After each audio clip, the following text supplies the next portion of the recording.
ನಮಸ್ಕಾರ ವೀಕ್ಷಕರೇ. ಮಂಜು ಮಿಂಚು ಒಂದು ಸಂಚಲನ. ಭಾರತೀಯ ಸಂಸ್ಕೃತಿ, ದೇಶದ ಅಭಿವೃದ್ಧಿ, ಸರ್ವ ಜನಾಂಗದ ಸಾಮಾಜಿಕ ಬದ್ಧತೆಗೆ ಆದ್ಯತೆಯೇ ನಮ್ಮ ಮಂಜು ಮಿಂಚು.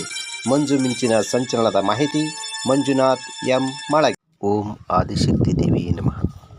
ಪ್ರತಿ ಗ್ರಾಮಗಳಲ್ಲಿ ದ್ಯಾಮವ್ವನ ಗುಡಿ ಅಥವಾ ಗ್ರಾಮ ದೇವತೆ ಗುಡಿಗಳನ್ನು ನಾವು ಕಾಣುತ್ತೀವಿ.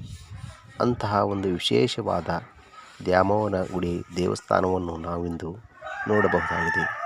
ಅಂದರೆ ಇದು ಸಂಪೂರ್ಣವಾದ ಕಟ್ಟಿಗೆಯಿಂದಲೇ ನಿರ್ಮಿಸಿದ್ದು. ಇಂತಹ ಕಂಪ್ಯೂಟರ್ ಯುಗದಲ್ಲಿಯೂ ಕೂಡ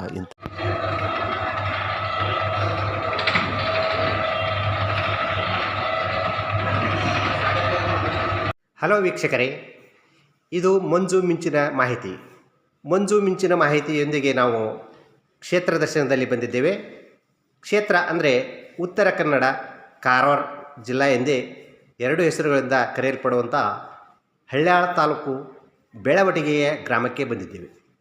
ಬೆಳವಟಿಗೆಯ ಗ್ರಾಮ ಇದು ಅತಿ ನೈಸರ್ಗಿಕವಾದಂತಹ ಪ್ರದೇಶ, ಅರಣ್ಯ ಪ್ರದೇಶ, ಕಾಡು ಮೇಡು ಗುಡ್ಡ ಬೆಟ್ಟಗಳಿಂದ ಕೂಡಿದಂಥ ಈ ಪ್ರದೇಶದಲ್ಲಿ ಆದಿಶಕ್ತಿ ಇವತ್ತು ನಾವು ದೇವಿ ಮಹಾತ್ಮೆಯನ್ನು ಎಲ್ಲ ಕಡೆ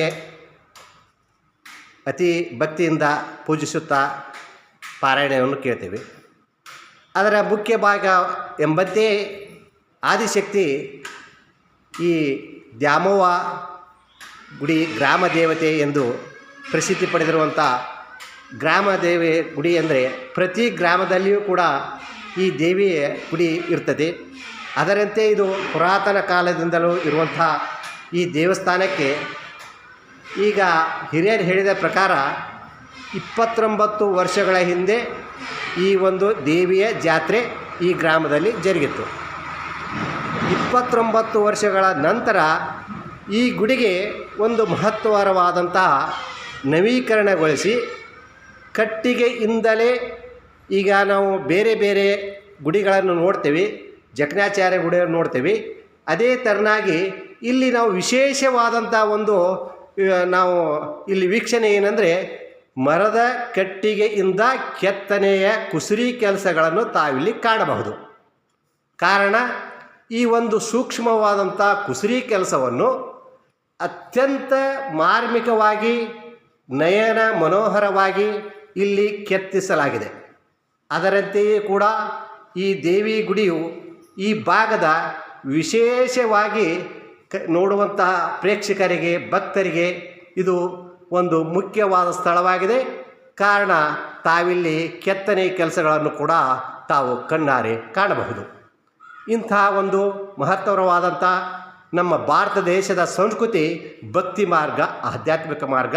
ಸ್ವಾಮಿ ವಿವೇಕಾನಂದರು ಪ್ರಪಂಚಕ್ಕೆ ಬೆಳಕನ್ನು ನೀಡಿದಂಥ ನಮ್ಮ ದೇಶ ಭಾರತ. ಈ ಭಾರತ ದೇಶದ ಇಂತಹ ಒಂದು ಭಕ್ತಿ ಮಾರ್ಗದ ಇಂತಹ ದೇವಸ್ಥಾನಗಳನ್ನು ತಾವು ವೀಕ್ಷಿಸಿ ಪುನೀತರಾಗಬೇಕೆಂದು ನಾವು ಮಂಜು ಮಿಂಚು ಮಾಹಿತಿ ಮೂಲಕ ವಿನಂತಿಸಿಕೊಳ್ಳುತ್ತಿದ್ದೇವೆ. ಮಂಜುನಾಥ್ ಮಾಳಗಿ, ವಂದನೆಗಳೊಂದಿಗೆ.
ಆದುಕೊಳ್ಳುವ ದೇವಿ ನಿತ್ಯ ಸೌದರ ಸಂಪತ್ತು ಶೈತ್ಯ ಮಾಡದೆ ಭೂತ ಗ್ರಹಗಳು ಗ್ರಂಥಗಳಾಗುವುದು ದೇವಿ ಚರಿತ್ರೆಯಲ್ಲಿ ವಾಕ್ಯದಲ್ಲಿ ಬರುವುದನ್ನು ಬಡದನ್ನು ದೌದವನ್ನು ಬಿಡಲೇಬೇಕೆ ಬಸವಾಂತನೇ